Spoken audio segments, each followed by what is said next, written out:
Welcome to today's episode of Words of the Wise. Today I have Chief Detter from Holly Hill PD in South Carolina. He started in law enforcement in 1997, so I'm going to let you guys do the math on that one. He started in Ohio and he really worked his way through many roles. So he was a felony probation officer, had a canine unit. He was a detective in internet crimes against children. Eventually became chief of police, building an agency from the ground up, and then decided he wanted to get out of the snow, move somewhere a little bit warmer, moved to South Carolina, started as an officer, and 2.5 years later was promoted to chief of police, where he sits now. He is also the current president for South Carolina Police Chiefs Association. Welcome to the show, Chief Detter. Thank you so much for being here with me today. I really appreciate it. Thank you. Thanks for having me, Paige. I appreciate it. You're welcome. Okay, so I was going through your bio and I wanted to touch on a few of these things. So, 1997, it's a long time to be in the career. And I know you said you had a variety of roles and accomplishments throughout your career. What is maybe the thing that you're most proud of? Um, that I'm most proud of. Actually, I would have to say, honestly, it was probably doing the ICAC stuff. I mean, kind of like what you saw on TV with Brian, what's his name? He comes out of the shadows. And, I was that was what I did. I posed as a 14-year-old girl and really put a stop to quite a few people. And Yeah. it was really rewarding. Thank you.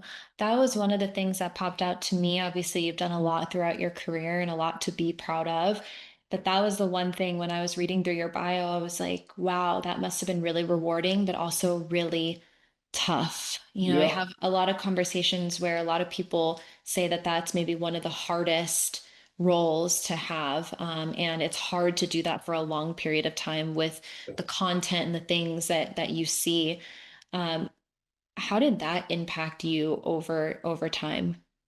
Um, it was difficult. And I did it for about a year and had 20 some arrests or better. Wow. But it was difficult. It kind of works on you and seeing what your fellow man's willing to do and show you. Um, and knowing that they think they're talking to a teenage child is it's sad. Yeah. Sad and it does. Mm, it's tough to put into words, really. Yeah. Do you think, and this kind of just popped in my head, I know you said you did it for about a year.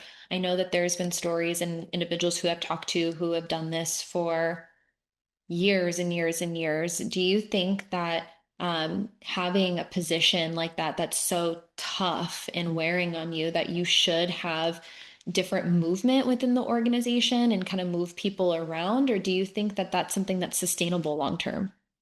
No, you definitely need the movement. It's just like the sex crimes, with kids.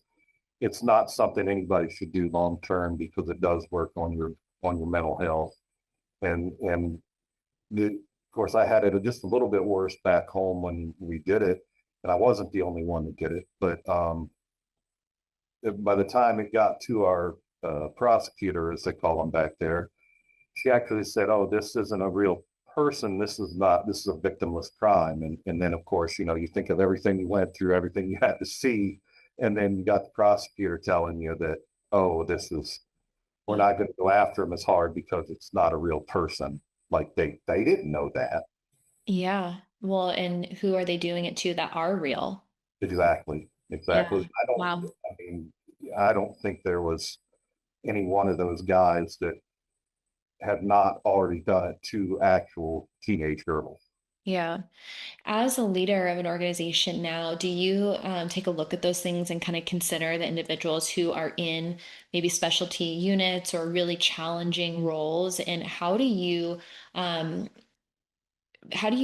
implement more proactive efforts to make sure that they can offload those things, that there is movement within the organization so that you can create that longevity from a mental health perspective? Yes. It's basically for all of my career, I've just kind of worked off of I've been there. I know what things have done to me, whether it's the leadership style or the assignment itself. And because of that, it is exactly that. I'm a much smaller agency.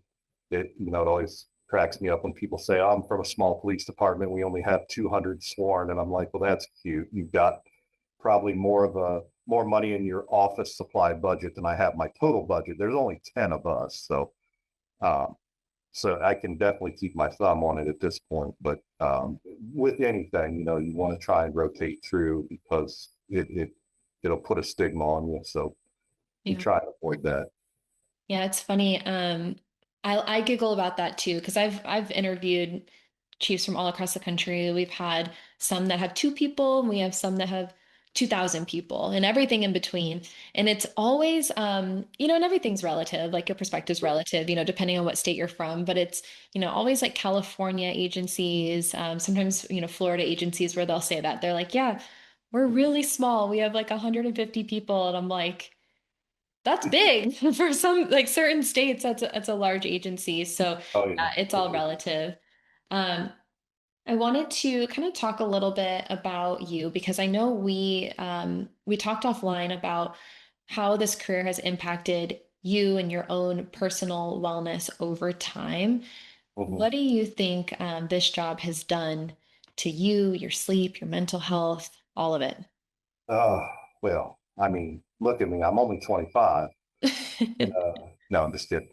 Uh, I'm like, we all did the math in the beginning. We know the yes, yeah, 1997. Yeah. yeah. It's I mean, I can do it for you. It's 28 going on 29 years, but it does. It takes its toll.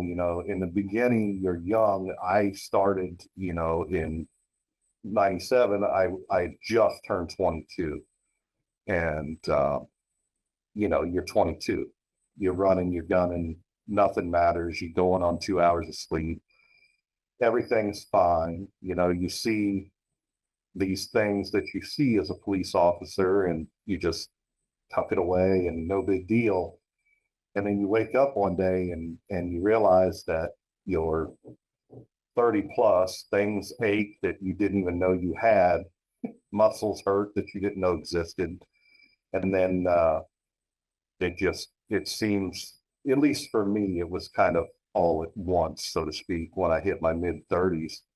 And my thyroid fizzed out, my even my testosterone, and then the sleep apnea hit, and then a couple years later, I even got narcolepsy. Oh, So I think it's all part and parcel. You would not believe, and before I got into law enforcement, everybody always thinks I'm lying when I say this, page. This is no joke. I was a professional ballroom dancer. I love that. Right. So I was very much in shape. I danced all the time. And so I stopped that and then went more sedentary, of course, being a cruiser. And then, of course, being the chief. We're still, luckily, at 10 people, I'm still kind of like that hybrid chief, as they refer to in South Carolina, where I still work as an officer and do the office stuff. But I mean, that's many pounds. And I did not I didn't think of that ahead of time. And I believe all of that kind of culminated into putting with the stress and the mental health issues and poor eating habits. And it's we really need to look at that stuff ahead of time. Yeah. Thank you for sharing. It's interesting because and I've said this before, I work with all ages, obviously, we have all ages within an organization and we always have these conversations where, chiefs are going to tell me, it's the old guy, I'm putting this in quotes, it's the old guys who aren't going to be receptive to these things. And I've actually seen the opposite Yeah. because it's the quote unquote older guys who are now in pain. They're now struggling to sleep. Maybe they put on a few pounds, they're looking maybe closer to retirement than they were when they first entered the career.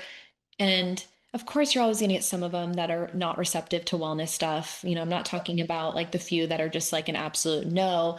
I'm talking about the people now who are like, wow, maybe I should have, or I wish I would have. And so now they're playing catch up a little bit, right? It's like, okay, now what can we do? And so I actually find that there's a lot of receptiveness with the quote unquote older generation because now it's like, oh, my back hurts, or now, Yes. the younger generation, and I agree with a lot of the chiefs that I've had on the podcast, there's maybe more normalcy because they're entering into a profession where now it's a part of the conversation and there's Mhm. wellness resources that are readily available that were not even a thing when you started in 1997. And so having more of like the normalcy and the receptiveness, I think, is there. But to your point, I still am seeing that a lot of the younger generation do what we all did. They're like, that's a problem for later. I'm young, I feel good, I'm invincible. I don't have any aches and pains yet, so I'm good. I don't have any health issues yet, I'm good. Maybe they haven't seen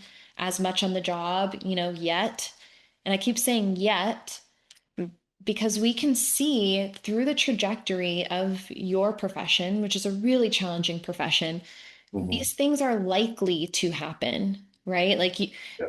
and if they're likely to happen, then you have to be prepared for those things to happen, And I kind of always relate this to like your normal training, right? Like go through the Right. academy, like you guys know like what could happen out on the streets and you fully prepare proactively for those things, right? You Yeah. have defensive tactics, you have your shooting, you have all the things that you do in order to be proactive in the event that these things that can happen or may be likely to happen are going to happen. But we don't take the same approach when it comes to wellness, and I find it to be a really interesting conversation. It's like, how can we take that same proactive approach and say, hey, we know that after 5 years, 10 years, 20 years, you're going to see a lot. And it's likely that that's going to impact your mental health. And so we need to be proactive to be able to offload and give the resources and the training to be able to be prepared for that. It's Correct. likely that, you're gonna get really tight because you're sitting for a long period of time, or you might put on some pounds because shift work is really hard and there's not a lot of healthy options out there and you're sitting. So how can we, I guess my question for you is, how do you think maybe academies and or agencies can do a better job at the education and training to be proactive so that we can prepare the younger generation for what's likely to happen in the same way that you might train them for other aspects of the job? Well, I'm glad you brought that up because, like you said, what can the academy do? But it's also the department. Um, what what is it if you look at the stats on the officers that are killed? It is the two top things that kill cops are driving and guns. What are the two subjects at the academy that have the least amount of time spent on them? Mm, Driving and guns, unfortunately, because it costs. It's an issue. It's a cost prohibitive issue. So, and I think I correct me if I'm wrong, anybody out there, but I think last year I think was the first time that the suicides had actually gone higher than the third uh, line of duty deaths, going higher than line of duty deaths. mhm, And again, that's that stigma. Like when I started, oh dear God, you didn't talk about stuff like that because they'll take your gun. You can't be a cop. You're not a man. I mean, it was terrible, and it's still. We've gone a long way. Don't get me wrong. We have gone a long, long way, but we still have a ways to go because the mental health is not talked about nearly as much as it should be in the academy. Um, it's not talked about half as much as the driving and the shooting, and we're years behind on that as it is. So we really got to get to a point where it is okay, and that's probably the biggest thing I tried to do as the leader at my agency, and and the with the Chiefs Association is to get more resources out there, and most importantly, that it's okay to talk about it. Yeah. There's and this is the last information I've heard too. And so, maybe someone will also correct me on this one, or depending on when someone's listening to this, maybe things change. But um, as far as the top reasons for death in policing and law enforcement, um, cardiovascular disease and cardiac arrest, so heart issues and Hmm. suicide, and those are the top two. And so if we know that, then like how can we work backwards? Right. And stress is a huge contributor. Obviously, prolonged trauma. So I think you're right. If it starts with awareness, right? It starts with talking about it, having a conversation. It's no longer something that we can say that we didn't know. I think in the past, when you don't have the data, in the past, you're like, well, I just didn't know that. There's a little bit of, I'm going to put this in quotes, like ignorance, because maybe you didn't know the stats of what was going on. But I think that now, leadership and police chiefs associations, everyone across the country is having these conversations, and all this information is now coming out to the forefront. So we understand where the problem is. And now we have the opportunity to work backwards and say, okay, well, what do we need to do in order to reduce that risk? What are Right. those resources? What is that training so that we can reduce the risk of cardiac arrest or cardiovascular disease? How can we reduce the risk of suicide? What are those things that need to happen proactively? And I do think it starts with awareness and then it's education. I had a conversation with an agency today, and they were talking about their peer support team, and they're like, our peer support team's really, really involved, but they don't know the why. They don't know why we're doing these things or why these things are important. And I said, well, that's our first step, is to get everyone behind the why. Yes. Yes, absolutely. And you know, like you said, get the awareness there, but then not just don't let's not make it lip service. Like we feel good, we got the word out. Mm-hmm. Like let's actually see some action behind it. And that's 100%. where again it's going to come into us as leaders to really in your show. I mean, this is exactly what it's all about. Yeah, I appreciate you saying that, because I agree with you. I think that we can talk about it all day long, but Mhm. unless there are those steps and that implementation side of things, then we're never going to see a positive change or a turn in a different direction. And so I I try to I try to tell everyone that we work with, start somewhere like small. Just Mhm. start doing something small. So whether you're an agency, I know you said you're a small agency, right? And you guys have things that you guys are doing organizationally, but how can you just start with like one thing and then build upon that? Or if you're an individual, and maybe you're struggling with stress or sleep, what is maybe one thing that you can do that you can start to do consistently? And then that is going to build the foundation for what your future is going to look like. And I know that there's some things that you've done that have helped you out. So if you're willing to share some of those resources, so if other people who are struggling with the same thing can kind of start small, and then anything you guys are doing organizationally that you want to kind of highlight. But I think that the message is always, like we said, awareness, don't be afraid to talk about it, education, what are those resources, and then how can we create a space where you can actually implement those things to improve upon your life.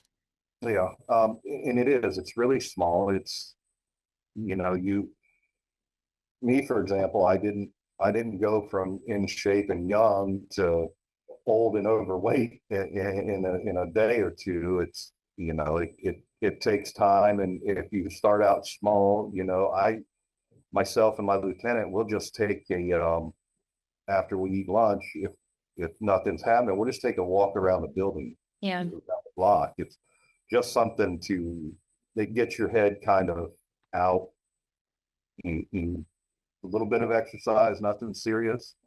Everybody has to find what works for them, I think. Uh, I meditate. I don't.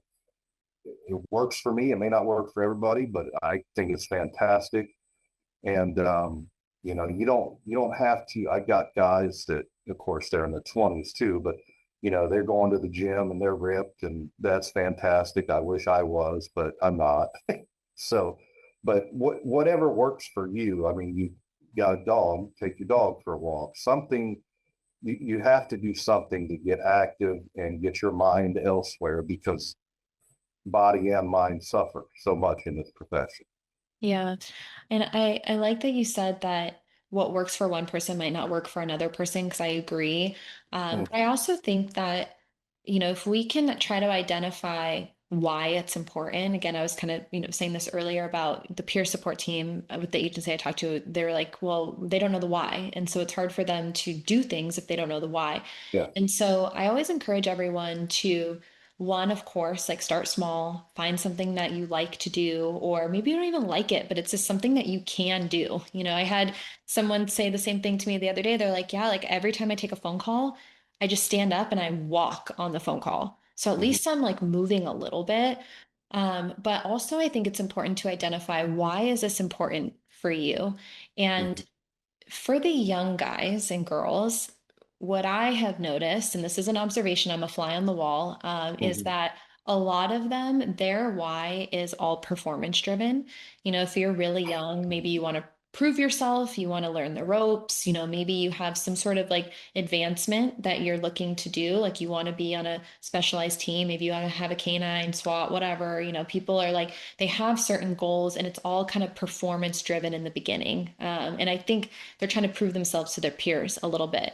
And then I notice that people who are kind of in the middle of their career, it's family, middle Hmm. and to the end of the career, but the middle, they're usually younger families, right? Maybe they just started having kids, they just kind of started getting married. And so when they tell me their why, it's like very much like around the family unit. And then you got like I'm putting in quotes again, like the older generation, and they're like retirement. It's Hmm. still family, like they still have a family thread in there for sure. But a lot of them are like, man, I just don't want to be another statistic. Like, I want to get out of here and be able to retire with years ahead of me. And like, I want this to all be worth something where I can like enjoy the fruits of my labor. And so wherever you are in your career, I think it's really important, and you can always reassess. Like this can happen Yes. on a Yeah. daily basis, a yearly basis, but to kind of assess your why and why it's important for you, and using that as that intrinsic motivator to start taking action in your life, because it's not easy when you're tired and you're working really long shifts, and maybe you do have a family and you have all these things going on. It's not easy Hmm. to get up and take action. It's, we're tired. I'm tired. Like I get it. Like I would much rather, like I'm Yeah. after this call, I'm going to the gym. I don't want to do that.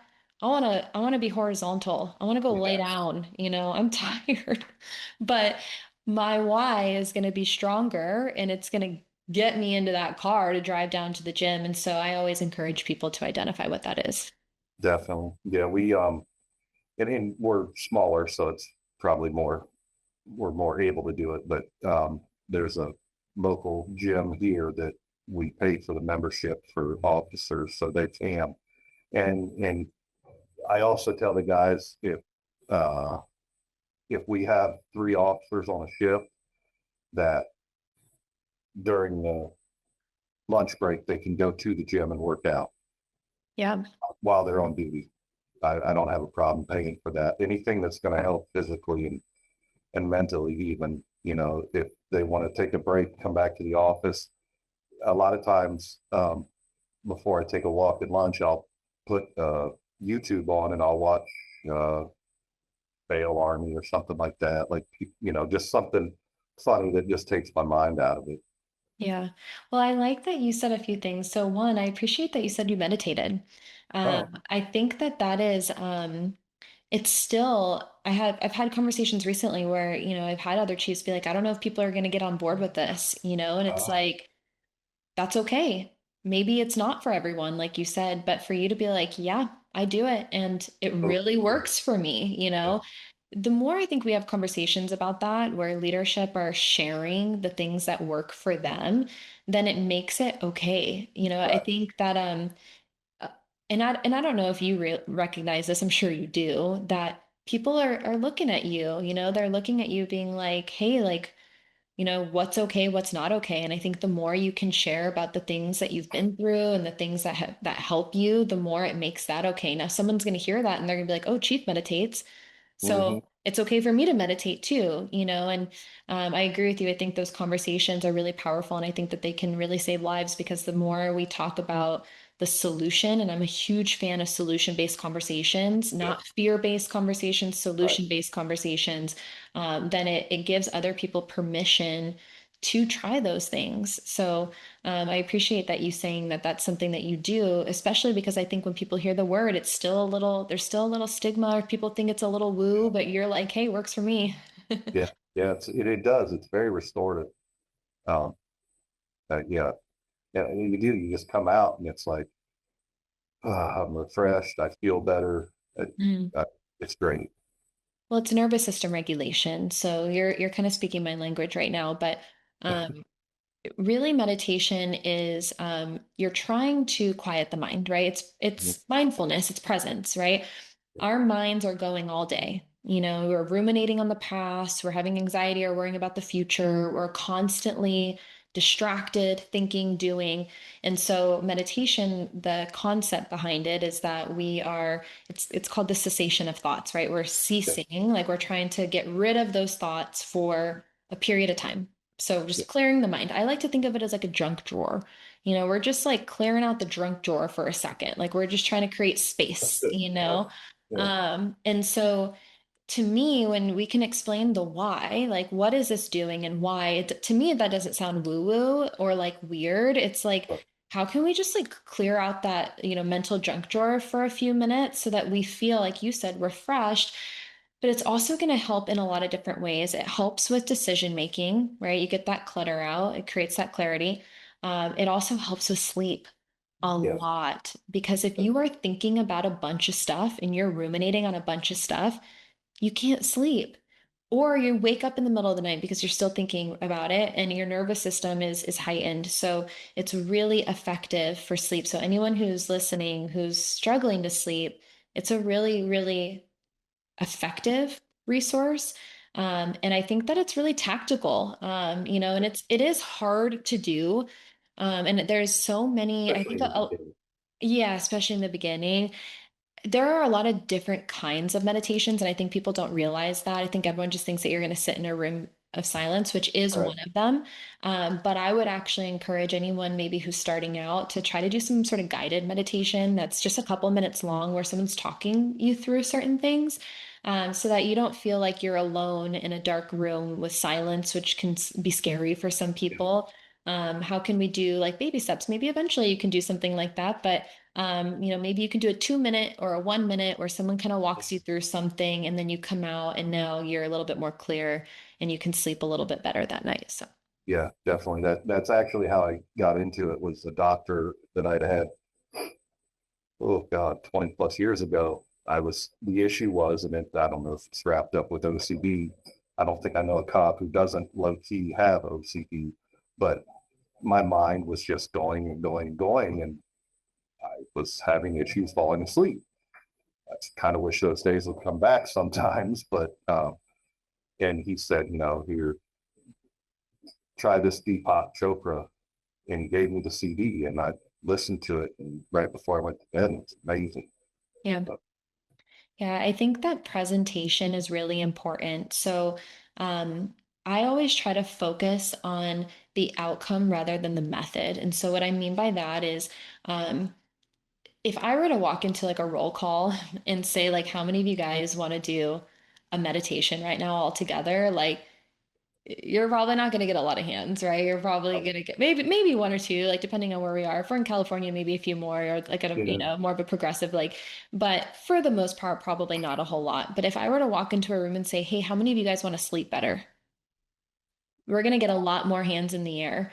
And then if I say, okay, I want you to do this for 2 minutes and it's going to help you sleep better and longer, mm-hmm, most people aren't going to argue. They're going to be like, sign me up. What do I do? Like, okay, like I'll do that tonight. If that means that I can sleep better, especially if it becomes something where you're like desperately wanting to sleep and you can't, and I've talked to a lot of people in law enforcement who really struggle. So, I think that the way we present things is important. And I think that if we can have more of the conversation of the desired outcome and be Hmm. like, okay, you want to sleep better? Do this. Yes, You want your back to feel better? Do that. You know, then people are going to be more bought in. And I know that that's a conversation that a lot of leaders talk about is like, how do you get buy-in? How do you get, and it's like, well, let's hit the pain points and then let's give them a solution for those pain points. right. Yeah, definitely makes sense. Yeah, Yeah. anytime you come out and say, oh, HR said we got to do this, I'm like, nobody wants to do that. Yeah. Yeah, well, I think it's really progressive of you to have done 20 years ago, started doing meditation, and you still do it today, and it's helped you a lot. I think that's really progressive, and having these conversations that are more forward thinking, I think is going to help to move wellness forward long Yeah. term. I know that you're a part of the Police Chief Association for South Carolina, currently the president. What are maybe some of the things that you guys are talking about? Are you having conversations about wellness and kind of what the future looks like? Yeah, we definitely are. The when I took over this year, every year when a chief takes over, they kind of have their initiatives or their platform, so to speak, that they want to do. And the chief of North Myrtle Beach, um, great lady Dana Crawl, hers was mental health, and I was, as the vice president, I was kind of like, crap, that was mine. So now it's going to look like I'm trying to copy her. But I kind of decided that it is so important that it's okay to be a platform 2 years in a row, maybe 3, 4 years in a row. Like, just keep it there. It needs to be there. Yeah. I honestly believe it's up there as important, if not more important than every other thing in law enforcement. Um, if we're not mentally well, how are we supposed to go out there and talk to people or deal with people? And everybody knows law enforcement's a catch-all. If it's not just come to the house, somebody stole something, I need to make a report. We get, people with mental health issues. Oh, call the police. Well, Lord have mercy. I don't think mental health is an area in which the police necessarily need to be involved in. We can be support. I think we need a lot more training when it comes to dealing with people with mental health issues. But digressing back to my point is, how are we going to deal with anybody with mental health issues if we have our own that we're sticking our head in the sand about? So I think I lost your question altogether. The initiatives. So yeah, we're just, again, it's more of making it not be a stigma, talking about it, trying to get people to actually do something about it. So we've got a couple places in the state in South Carolina for law enforcement and first responders to go to, just kind of get away for the weekend. There's a place up around Columbia called the Haven that you don't have to pay. And um, now what we're doing now is trying to get because everything's all technology nowadays. So we got an app. It's a wellness app for mental health. So that's something we're trying to get put out this year under my presidency, because that's how you say that. I love it. I love that you said, you know what, I'm not going to try to be different because Mm. I am passionate about this topic and I'm going to continue the conversation that was set before. And we're going to continue to talk about mental health until we feel like we're in a place where, we're really supporting it and we have the resources that we need. I think that's a really strong footing to stand on. Yeah. And I agree with you. I think having the conversations, trying to be proactive. Do you think, and this is just really out of curiosity, do you think that wellness will ever be something that is mandatory? Yes, I do. I truly believe that. How soon, I couldn't tell you. Not soon enough is the correct answer, but um, they've got us now where, and I don't know how it is in other states, but in South Carolina, you have mandatory hours a year that you have to do mental health training. And like I said before, in dealing with folks with mental health issues. So, um, I mean, again, it comes back to, how are we going to deal with people that have issues if we don't take care of our own issues. It'd be like hiring a felon for a cop. You can't go out there and say don't commit felonies when you've committed felonies. Right. So I really think we're going to get there. We definitely need to be there already, but Yeah, I agree with you actually. I think that I do think that there's going to be a day where just like all the other training that you have that's mandatory, mhm, wellness is going to be one of those things that it's what you do. It's what you do to stay current. It's what you do to like make sure that you're safe out on the streets, just like your firearms, just like defensive tactics, like all the things that you guys need to do to like stay up on things. yeah. I think that mental health is going to be one of those things in the future that is mandatory. I also agree with you. I don't know when that's going to happen, if it's going to be 5 years, 10 years. Mhm, But I always find it really fascinating because obviously we're having this conversation because we have a similar mindset, right? Like we think that this is something that's really important and should be talked about, should be provided for. And I still hear a lot of chiefs talk about how, you know, maybe their bosses, are still like they still have to convince people that this is a have to have and not a nice to have.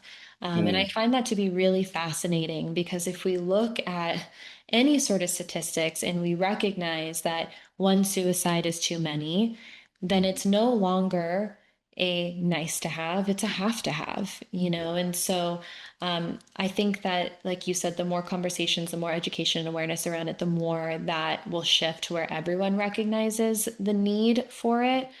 mhm. But I just find that to be so, so fascinating, where I'm like, how are we still trying to convince everyone that this is something that is needed? It's so obvious, right? I, Hmm. I'm with you. I don't understand why we have. It's almost like they don't believe you, and you have to prove it or something.